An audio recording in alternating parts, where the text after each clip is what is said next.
Hello children, how are you? I am Krishna Tiwari and today I am going to take up the second chapter of your history book, the Vedic period. Children, in this chapter we are going to study how the Aryans came to India.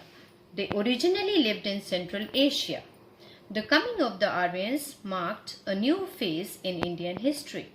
When they came to India, they initially settled down in the Sapta Sindhu region. The word Sapta Sindhu means the land of 7 rivers. The Vedic period is divided into 2 phases, the early Vedic period and the later Vedic period. The early Vedic period is the period when the Aryans first entered and settled in India, and this is the region, the Sapta Sindhu region.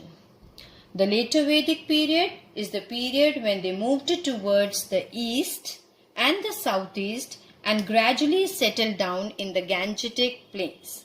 And thus this period is known as the later Vedic period. Now children, in the previous chapter I have explained you what sources are. So here again in this chapter we are going to take up the sources from which we come to know about this period. So, in Harappan civilization, I told you and explained you what archaeological sources means. Basically, the material evidence like seals, pottery, historical buildings are said to be the archaeological sources. But in this chapter, for the first time, we are going to study about the literary sources. Literary sources means the written text. And the main information that the historians gather are from the Vedas. The Vedas are the most important literary sources of this period and they help the historians to reconstruct the past. Now what are Vedas? They are collection of hymns, prayers, charms and sacrificial formulae. Now basically we divide the Vedas into 4. There are 4 Vedas, the Rig Veda, the Yajur Veda, the Sam Veda, the Atharva Veda. The other literary sources are the Brahmanas and the Upanishad.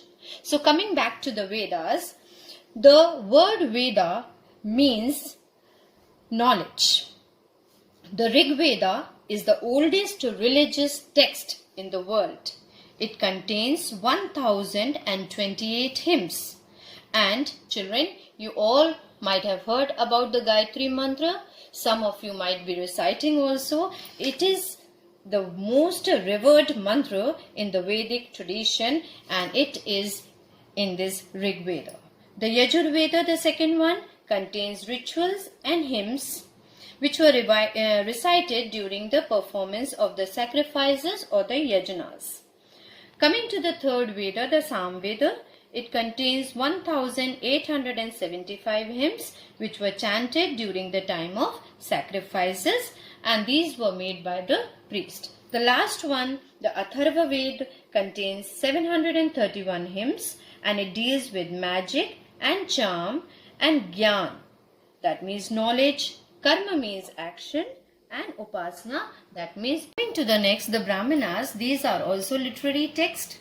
And these are prose texts which contain details about the meaning of the Vedic hymns, their applications and stories of their origin. In a way, they contain detail about ritual and philosophy. Coming to the Upanishad, these are also ancient Sanskrit texts of spiritual teachings and ideas of Hinduism.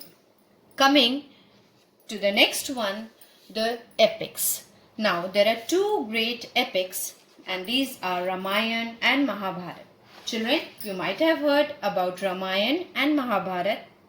Ramayana is an ancient Sanskrit epic which was written by Rishi Valmiki. These days children, Ramayana is also coming on television and some of you might be watching it also. What is Ramayana? Actually it is the story of Lord Ram, who is said to be the incarnation of Lord Vishnu. Lord Ram was the son of King Dashrath and he married Sita and how he was exiled by his stepmother for 14 years, and in the forest Sita was abducted by Ravan, who was the king of Lanka, but the allies attacked Lanka. Ram defeated Ravan and rescued Sita. So this was the story of Ramayana.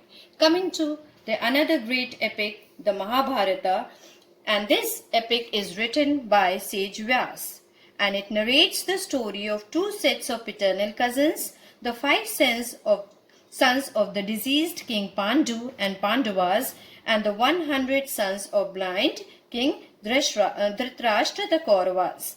So this is the story of Mahabharata, and it is also, these two are great source of information about the Vedic period. Coming to the next one, the archaeological sources. So as I told you, what are archaeological sources? These sources are materialistic evidences like tools, weapons, toys, pottery, and many other things. So coming to iron, the Iron Age is believed to have begun around 1000 BC in India. Now, iron tools such as axes, plowheads, sickles started being used in agriculture. These tools made tilling the land easier. Iron axes and other implements also helped the people to cut down forest and bring more land under cultivation, because agriculture became the main and the major occupation of the people of Vedic period. Coming to the pottery, the evidence of colorful and artistic pottery with set patterns were discussed in the areas between the Ganga and the Yamuna rivers. The pottery was made of well-levigated clay with little tempering material and had a high, strangely lustrous surface. So children, here we have studied about what Vedic period is and the sources from which we come to know about the Vedic period, like the literary sources, the Vedas, the Brahmanas, the Upanishad and the epics, and the archaeological sources, iron and pottery. Thank you children. Stay home and stay safe.